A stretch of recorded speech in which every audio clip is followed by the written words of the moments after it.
ધોળામાં સંત શ્રી ધનાબાપાની 179મી પુણ્યતિથિ પ્રસંગે 179 કરતાં વધુ વૃક્ષોનું વાવેતર કરાયું છે.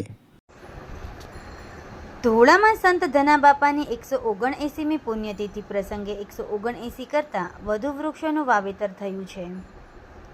ગોહિલવાડની ઐતિહાસિક જગ્યા ધનાભગત જગ્યા ધોળામાં મહંત બાબુરામ ભગતના નેતૃત્વમાં સંતો મહાનુભાવોની ઉપસ્થિતિમાં આરતી, પૂજા, કથા, સત્સંગ અને પ્રસાદ સાથે સાથે પ્રકૃતિ વંદનાનું પ્રેરક કાર્ય થયું છે.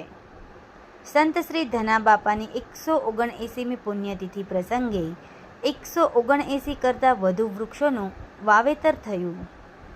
આ પ્રસંગે કથાકાર શ્રી ભાર્ગવદાદા દ્વારા ધનાબાપા જીવન ચરિત્ર ગાન કરવામાં આવેલ. અહીંયા શ્રી રામબાપુ સાથે સંતો મહંતોની પ્રેરક ઉપસ્થિતિ રહી. શ્રી વિશ્વાનંદ માતાજી અને ઉપસ્થિત મહાનુભાવો દ્વારા જગ્યામાં વૃક્ષારોપણ કરવામાં આવેલ.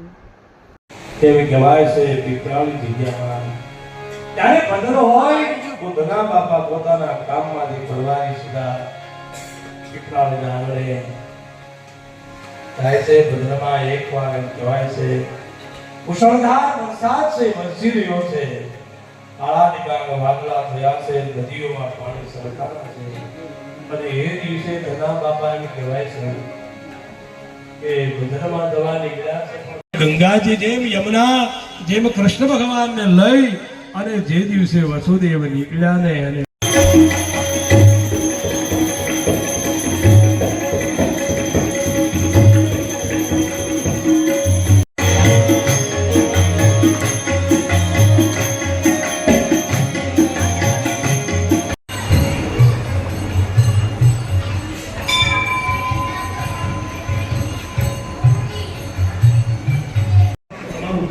તૈયાર કરો અને ધનાભગત જેવો ગુરુ તમને આપો.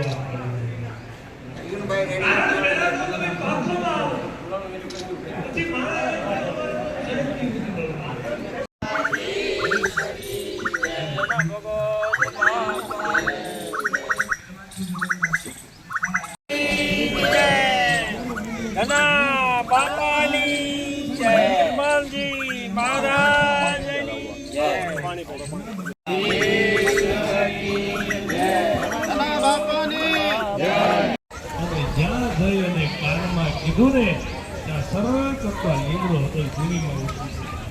બાપા સંત શ્રી ધનાબાપાની 179મી પુણ્યતિથિ નિમિત્તે પૂજ્ય બાપાની જગ્યામાં ધનાબાપાની જીવન ચરિત્ર કથા તેમજ ગુરુવંદના તેમજ પૂજા પાઠ તેમજ ધનાબાપાની 179 તિથિ નિમિત્તે 179 કરતાં પણ વધારે વૃક્ષોનું પર્યાવરણ જતનના લાભાર્થે વાવેતર કર્યું, વૃક્ષારોપણ કર્યું.